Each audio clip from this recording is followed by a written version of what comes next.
Sandra, welcome to another episode of Asexualise, my asexual life. This is a place for you for education about asexuality, all things asexual, and I share my asexual life journey in order to help you in yours. So don't forget to hit that subscribe button and the bell icon so you never miss an episode.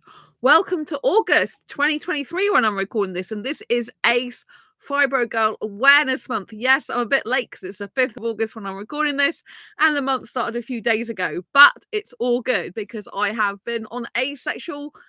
Well, I was going to say asexual podcasts. They're not asexual podcasts. I've been on other people's podcasts talking about asexuality. 3 different types. One, sense of soul, spiritual podcast. One about guts, grits, and courage. And the other one is Lifeology, which is actually a radio show. So I've been on those 3 this week, recorded on those. So that's made everything else a bit out of sync. So I'm here to tell you, as Ace Fibro Girl, in case you didn't know, the back of this shows me as Ace Fibro Girl, that you can achieve your dreams in spite of not being fully healed, having disability or disabilities and health conditions.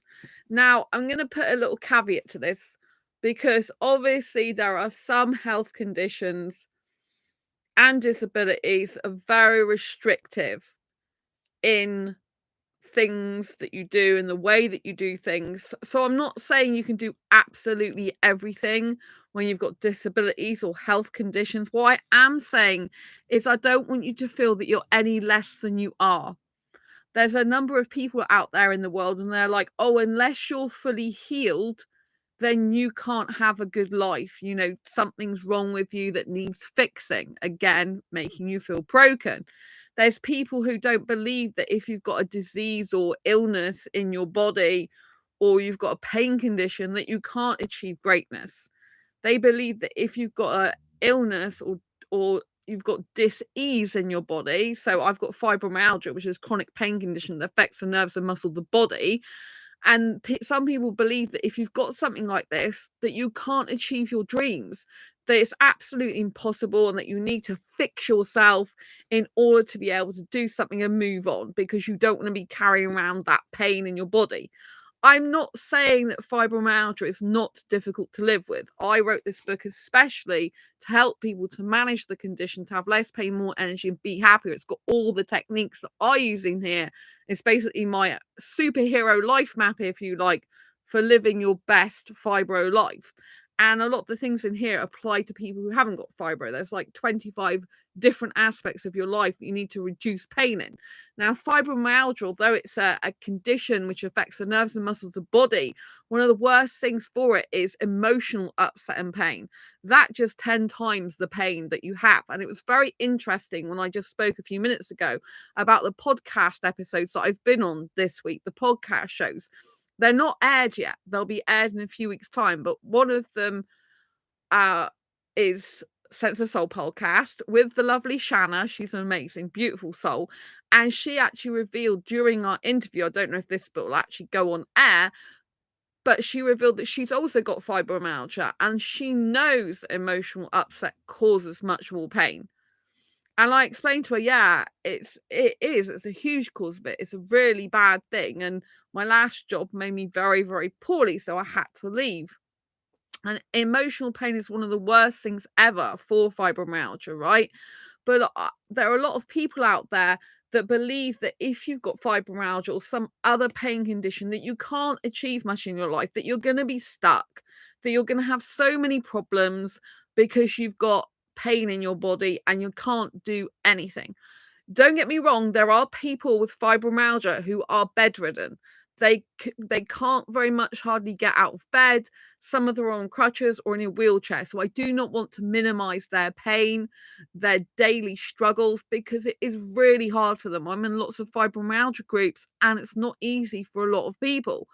But I'm saying to you that you should not think because other people consider if you've got a mental health difficulty, for example, a disability, a certain health condition, that you can't achieve things. And in a way, they're minimizing who you are and they're playing you down and they're making you feel small. I don't want you to feel that way. I want you to know that you can still achieve your dreams in spite of these things. Because otherwise, you just sit there thinking, I'm not good enough. like my body's hurting, I'm not good enough, I can't do anything. And this is really negative thinking, which is not going to help your pain anyway.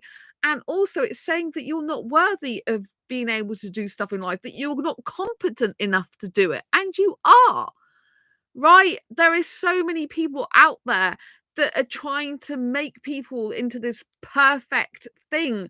We can never be perfect. Healing is actually a lifelong journey, because when we heal something within ourselves, we then find there's something else to heal and it's ongoing. And the reason we achieve our dreams is usually because of pain, because the pain is the catalyst for our gain, for our triumphs in our life. Because if we don't experience some sort of pain in our life in some way, it doesn't push us to do anything in life. Right, when I found out I got fibromyalgia in 2012, don't get me wrong, I was absolutely devastated. It was January 2012, and I finally got an official diagnosis for my pain condition. I had symptoms in 2010, and I didn't know what it was. And one of the people I eventually saw was a hip specialist, because I've seen a physio, a podiatrist for my feet, and eventually got through to this hip specialist. Saw him and he said, yeah, one of your hips is slightly out of alignment. I had a clicky hip when I was born, so that would make sense. But he said, I wouldn't have noticed it unless you hadn't said something to me and come to me for that reason. Then he mentioned the word fibromyalgia, but he didn't actually say to me, I think you've got fibromyalgia, or relate it to me in any way. He just said, have you something about fibromyalgia? Like, have you heard of fibromyalgia, or some random comment? And I'm like, no, what's that? And then he told me about it. And then I'm automatically thinking, well, he must think I've got it. So anyway, I had to then go and see a specialist at the hospital, but he misdiagnosed me. I had to get an outside body, someone who wasn't directly involved in the hospital. So not pals. I had to get an outside, they're like an organization, like a kind of a voluntary, it's not voluntary, like a charity organization that helps people if you've got complaints about the hospital, but they don't work in the hospital. So basically I had to fight for my rights, and I eventually got seen by another specialist in January 2012, and I was finally diagnosed with fibromyalgia. Now, there is no blood test for fibromyalgia, it's pressure points test. And so I passed pretty much all that, and I got diagnosed with fibromyalgia. I wasn't happy to take medication for fibromyalgia. The one they wanted to give me was a depression medication, and I didn't want to be on medication for the rest of my life. I don't take any medication for anxiety. I have anxiety, and I've never taken medication for depression, even though I've had it for years of my life before I found out I've got fibromyalgia. And in 2012, that's when everything changed. And so it was really difficult time for me, because I'm like, what do I do now? And emotionally, it's very difficult. I'm like, you've got a disability for life. Now, some people say you can get rid of fibromyalgia. I don't know if they can actually get rid of fibromyalgia, or if they just manage the symptoms of it so well that it's negligible in their life, if you know what I mean. They take certain products or do certain things. So I don't know if that's true, but some people believe they have recovered from fibromyalgia. My mum had ME, and she says she's recovered from that. So I'm not saying it's not possible to recover from fibromyalgia, although the doctors have not found a way yet. So usually it's a holistic thing. But years ago, I got a coach saying to me, oh, I can help cure your fibromyalgia, who told me they'd cured their own fibromyalgia. And I'm like, why would I want to do that when I can inspire people that they can do things in spite of their fibromyalgia? And also, fibromyalgia has saved my life. It stopped me and freed me from depression. So it took me 6 months to come to terms that I got fibromyalgia, a disability for life. And it was awful. I mean, I went to the hospital and I thought I was going to get some emotional support, but instead, I had a woman whose answer was just to like do breathing exercises and pace myself. And the other guy, because there was a man and woman, so that was a woman, what the woman told me, which I thought, I'm really not into breathing techniques, but is that your answer for my whole life being turned upside down, diagnosed? Is that all you've got? Information wise. And then the guy was so fixated on fixing my anxiety, He didn't even seem to care about my fibromyalgia and the distress I was under, and how I thought I was there to, to come to terms with fibromyalgia, to be able to be helped to change my thinking to more positive with it, or how to cope with it and deal with it. But no, I got no help, and I was discharged from them, the pain team, basically. So that was no help at all. So it took me 6 months to come to terms with the fact I got disability for life. So it was around July time, and yeah, I just remember that one day it suddenly clicked in my head when I was reading up about fibromyalgia, when I was understanding some people who got the condition that were on crutches or in a wheelchair, that if I kept thinking negatively to myself, if I kept talking negatively to myself, then that would cause emotional upset and pain within my body.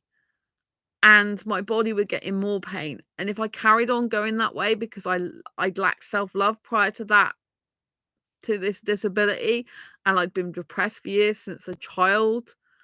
And I just worked out that if I kept talking negatively to myself, which at that point I did, like I didn't like my life, I hated myself, I wasn't happy, but I felt if I kept doing that, it just went in my head that you're going to end up on crutches or in a wheelchair. And that was a threat to my freedom that I really wasn't prepared to allow to happen. So all of a sudden, I just stopped talking negatively to myself. I didn't have self-love then. I was more neutral about myself, but I definitely didn't have self-love. And then when I went to my first business event in London, that's when everything changed for me. And a guy called Tony Robbins, who's the world leading coach, he got us to change our state through movement and music, and we had to go around hugging different people. And I hugged this guy who was huge in body mass and really tall in height, and he had a bald head with a little bit of flyaway hair over his head. And I'm like, oh my gosh, if I could put my arms around this guy and hug him, which was really uncomfortable for me because I wasn't used to hugging apart from in a relationship or my parents goodbye, then I can hug anyone. And prior to that, I was quite touch averse, apart from with a boyfriend or my parents to say goodbye, like I said. So it really got me out of my comfort zone. And when Tony was talking, I had an epiphany that I need to be my younger teenager self that I was born to be, that I don't want to be this person doing housework, cooking and cleaning for a guy, and those things hurt my body. So why am I doing it? Because society dictates it, because people expect it. I shouldn't be doing that anymore. And the movement in music is almost like I'd lost that in myself, where I'd never truly had it. I'd never truly had that youth that was in me. And all of a sudden it like emerged, and I'm like, wow, this is like amazing. I felt so good. And I'm like, this is me. This is Sandra Bellamy. This is who I'm meant to be. And so I became that Sandra. I became the younger version of me that I was always born to be. And ever since then, my life changed for the better forever. And at that event, there was loads of other people talking, speakers, and I realized how many skills and how much experience and knowledge I gained over the years, and I actually felt worth something for the first time in my life. I'm like, wow, you can help others, Sandra. Like, I went from lacking self-love, thinking I've got nothing to offer the world, to, oh my gosh, you've got everything to offer. You've got the whole life that you've lived to offer, knowledge and experience to someone else. And that was the start of my self-love journey. Right, so fibromyalgia stopped me being depressed, and then the same year I got on my self-love journey. So fibromyalgia truly changed my life for the better forever. Now, there's some people that believe if someone's got fibromyalgia, I have to cure this pain condition within me to be able to succeed in life. But that simply isn't true, because it's since I got fibromyalgia that I have so much pain that pushes me to do things that I wouldn't usually do, but also stops me from getting into situations that are bad for me, that are going to hurt me, that are going to wreck my life or me as a person. Because now I'm much more consciously aware of relationships, including romantic relationships. And I can never ever get with an abusive person again, because that would literally probably cause me to be on crutches or in a wheelchair. and I will not tolerate that or allow it. So my anxiety would kick in with that, and fibromyalgia ends up being like a superpower because it alerts me to potential dangers a lot quicker. Like the washing up, for example, and stuff like that. It hurts me to do that. So now I refuse to do it, Guy. I'm like, if you're interested in a relationship with him, I'm not going to be cooking or cleaning or doing housework for you because I don't like it. I'd rather be building a website, and it hurts me, you know? So my life has very much changed. I'm much more protective over myself. I much more care about myself. I much more love myself. And I've achieved loads of things in my life, despite or in spite of the fact that I have fibromyalgia.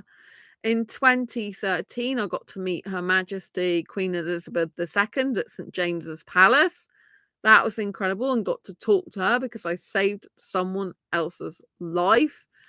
And I was a health buddy at the time. They put me forward to speak to the Queen. They gave me a certificate, and yeah, I got to speak to her, you know. Sadly, she's not with us anymore, but it was amazing. She was lovely and beautiful.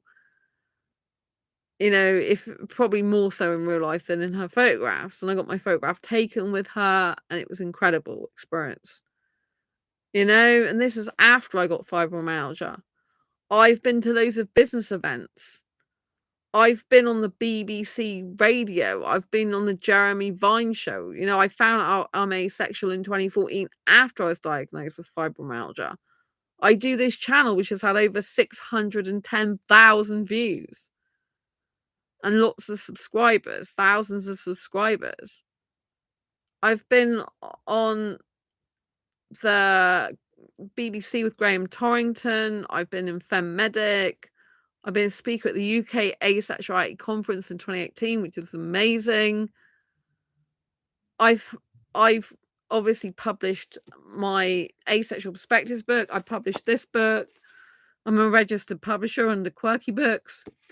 Excuse me. And like even this week, I've been on 3 different podcasts talking about asexuality. I've been on some other podcasts before. One of the podcasts this week is actually a radio show, and it's broadcast, like it's got a listenership. I was going to say it's broadcast in lots of states in America, but it's got a listenership of over 4 million people. All this has been achievable since I have fibromyalgia. Right? All of this is achievable since I found out I had fibromyalgia. I published my first book in 2015, redundancy book. So all my writing has all been after my diagnosis and my publishing. And writing soothes my soul. It's a part of who I am, and I need it. I can't live without it. It's just too hard for me. So these achievements are all since I was diagnosed with my disability.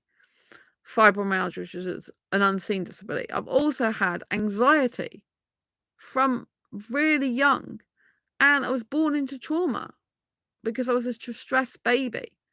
So I've always like had that trauma, that stress, that anxiety within me before I came into this world. My mum was in labor for about 15 hours nearly. So from about 9:30 the previous day to 3:27 the next morning. That's a long time, well over 12 hours.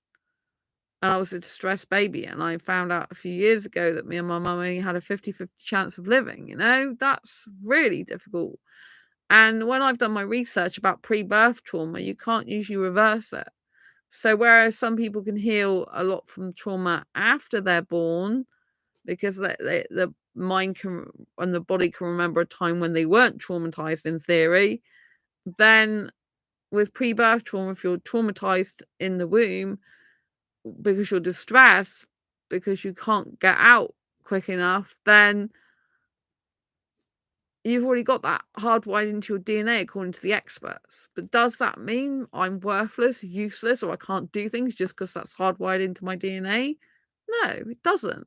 It means I can still achieve my dreams. And I find the pain is what pushes you to achieve your dreams. The pain is what pushes you to change your ways, to change your life, to grow and develop into being the best version of you. And I have anxiety, but I push myself to push through my fears and boundaries. And I feel I'm achieving loads this time, particularly this year. I'm going to be in a book with Ken Honda from Mind Valley, which is a Blue Talks book. It's a compilation book, and I've got a chapter in there. I've never done a chapter in someone else's book before. That is huge for me. I'm going to be a speaker at the Oxford University for Blue Talks in October. This is huge. So all of these things are amazing, and I don't have to have a fully healed body or be out of pain to be able to do these things. If you wait until you're much more perfect and you don't have pain and you don't have any illness, if you wait, you'll just be waiting and waiting forever, right? Because some people have succession after succession of illness or problems. Yes, you have to take a break. Yes, you can't do everything all the time, but you can still achieve your dreams. I mean, I went to the doctors on Wednesday. I was diagnosed with shin splints. So on my right leg, I have a muscle strain, which apparently is shin splints, which I thought meant fractures, but apparently it doesn't. And I'm not too bad at walking up and down in my home, but as soon as I go outside, I start getting the pain. And in the leaflet given to me by the doctor when she said I have shin splints, it actually shin splints, yeah, it actually says that it's better to walk on a soft surface. So that's probably why it's easier at home here, because the majority of it's carpet, although I've got wooden stairs and a tiny little wooden bit in the kitchen area, like a strip of wood. So yeah, it makes sense. But I've also got a thing called ringworm at the moment. And if you haven't seen my posts, I don't know if you can see that, but I have something called ringworm. So basically the worms are eating my legs at the moment. So like, look, I've got a condition. Oh my god. It's like, see, this is not good, is it? Right, this is ringworm, I've been told by the doctor. So I've got some more cream for it today. Because I had to wait for a stronger thing, so I've got to put it. It's currently in the fridge. Apparently, I have to keep that in the fridge. So yeah, I've got ringworm, but it doesn't really itch that much. It's just annoying because it looks horrible and it's spreading. And I have got cream for it, but it's not strong enough apparently. So yeah, I've got ringworm at the moment. I'm just thinking, oh, means I must be tasty for the little worms. I was told by the doctor this week that apparently it's natural for ringworms to live in your skin or something, or to live in the body. But then when this type of thing happens, they multiply or something. I'm like, really? The ringworms naturally live in your body? Okay. I just thought, oh, now I just think, oh, they must think I'm quite tasty to be traveling all around my legs. It must be like, oh, she tastes nice. Let's cause swirls in there. But it's weird because if I think about it, it's like, oh, I've got little worms in my legs. It's like really weird. But besides having shin splints and ringworms, then I've still been doing like lots of things. I've still been doing lots of shorts videos on not just this channel, but my other channels. I also won a reward this week from YouTube. Like, well, it was a treat. I got given a treat basically for my Quirky Books TV channel, which is the first channel I ever started. It randomly got chosen, and they didn't give it to me on any of my other channels, just that one. That's the longest one I've ever had, that channel. And I do life hacks on there. I haven't barely uploaded in a long time to there. Life hacks, ad lib poetry, behind the scenes events. And so that's what I used to do on there, and I haven't uploaded anything new for quite a while, I think. And so anyway, they gave me a reward for my creativity and passion, basically, which was really nice. And there was a choice of like up to 3 rewards. One was entering a free prize draw, one was a sausage roll, or getting YouTube merch. But unfortunately, there was a technical error that made it look like the rewards had been claimed when they hadn't, which they were aware of because they said this can happen because it's happened with other people. And so they decided to do something about it. But by the time they'd fixed it, it meant I lost out on the merch. I couldn't get the merch anymore because it was limited time only. So anyway, they gave me a free cinema ticket instead as a gesture of goodwill. So I got a free cinema ticket to go to View Cinema, and I booked the cinema for this coming Wednesday, Gran Turismo or Turismo. Don't know how you pronounce it, but it's basically, as you know, you've probably heard it's a car game, but this is based on a true story where a guy plays the game and then ends up being a racing car driver in real life. I'm really looking forward to it. So I got a reward from YouTube and I was like, wow, that's amazing and incredible. So yeah, I've been to Bollywood events since I got fibromyalgia. I've never done that before in my life till I got diagnosed with fibro. I never started doing that. Was it last year or the year before now? Year before, wasn't it?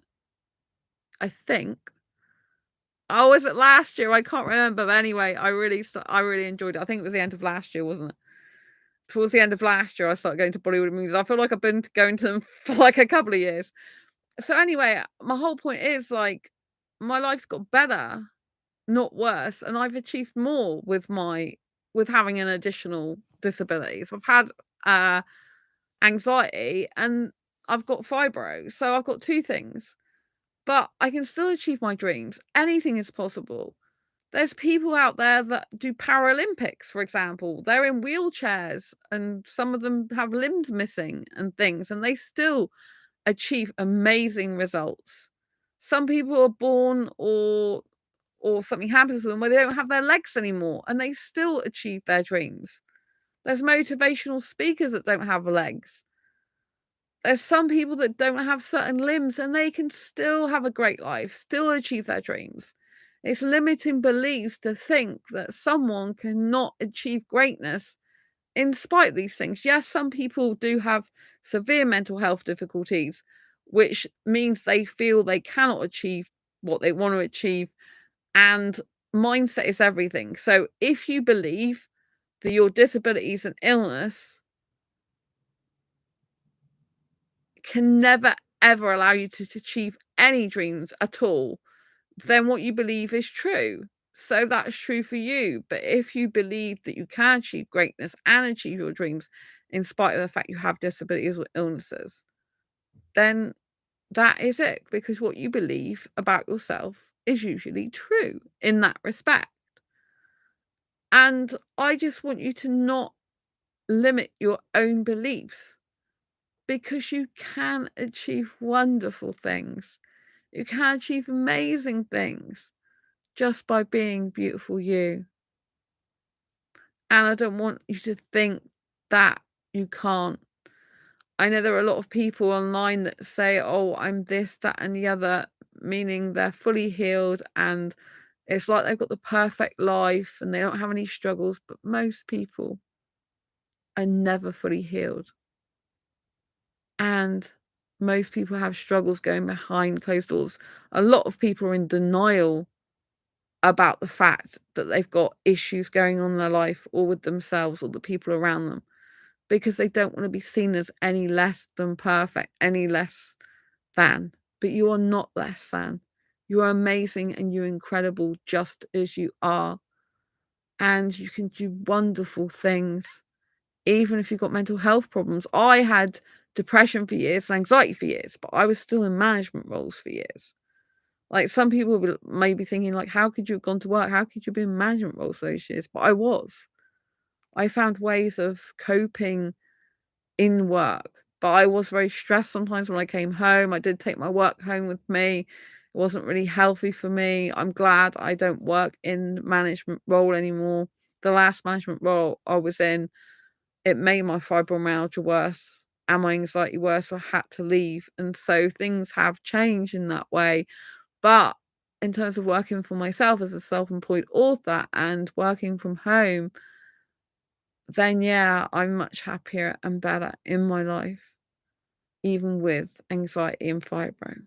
Anyway, I hope you found this video useful, helpful, insightful. Please go and get a copy of Fibromyalgia Self-Help Handbook, How to Manage Fibromyalgia to have less pain, more energy, and feel happy like a superhero rock star. It's a very good book if you've got anxiety or depression, because it helps you to overcome depression and manage your anxiety well. And it helps reduce pain in 25 aspects of your life. Go and grab a copy now from Amazon. It is my autobiographical superhero style book. So even if you just want to read my autobiographical fibro story and you want a interesting book to read because it's told in a superhero style, then go and get this. And ACE stands for Asexual Education Didn't Realize, so Ace Fiber Girl is very appropriate. See you soon on the next video live stream. Don't forget to subscribe and hit that bell icon now. Lots of love.